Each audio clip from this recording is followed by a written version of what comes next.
भारत पाकिस्तान तनाव के बीच रक्षा मंत्री राजनाथ सिंह लखनऊ में ब्रह्मोस मिसाइल बनाने वाली आर्म्स यूनिट को लॉन्च करेंगे। रक्षा मंत्री राजनाथ सिंह का ये ड्रीम प्रोजेक्ट है। 11 मई को रक्षा मंत्री और सीएम योगी की मौजूदगी में मिसाइल फैक्ट्री का वर्चुअली उद्घाटन होगा। इस यूनिट में एडवांस सुपरसोनिक क्रूज ब्रह्मोस मिसाइलें बनाई जाएंगी। ये यूनिट 300 करोड़ की लागत से बनाई गई है, जिसकी स्थापना ब्रह्मोस एरोस्पेस ने की है। रक्षा मंत्री के इस ड्रीम प्रोजेक्ट के लिए दिसंबर 2021 में 80 हेक्टेयर भूमि निःशुल्क आवंटित की गई। रिकॉर्ड समय मात्र 3.5 सालों में निर्माण कार्य पूरा कर इसे प्रोडक्शन की स्थिति तक पहुँचा दिया गया। ब्रह्मोस एरोस्पेस भारत सरकार के रक्षा अनुसंधान और विकास संगठन यानी DRDO और रूस की सरकारी कंपनी NPOM मशीनों स्त्रोएनिया का एक साझा उद्यम है। इसमें भारत की 50.5% और रूस की 49.5% हिस्सेदारी है।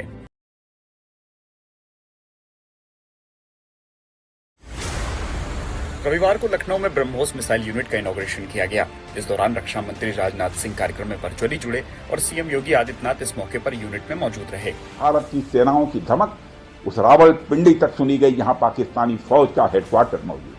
साल 2018-19 में तत्कालीन वित्त मंत्री अरुण जेटली ने देश में 2 डिफेंस इंडस्ट्रियल कॉरिडोर की घोषणा की थी। पहला तमिलनाडु और दूसरा यूपी के लिए। प्रदेश में डिफेंस कॉरिडोर के लिए 6 शहर अलीगढ़, आगरा, कानपुर, चित्रकूट, झांसी और लखनऊ को चुना गया। अरुण जेटली की घोषणा के 7 साल 3 महीने बाद डिफेंस सेक्टर का दूसरा चरण शुरू हो गया है। लखनऊ से लेकर चित्रकूट तक एक्सप्रेसवे के किनारे बन रही डिफेंस कंपनियां एक के बाद एक यूनिटें तैयार कर रही हैं। 10 सालों में डिफेंस सेक्टर में यूपी सबसे बड़ा गेम चेंजर कैसे साबित होगा, कहां कितनी नौकरी और रोजगार मिलेगा, इस रिपोर्ट में देखिए।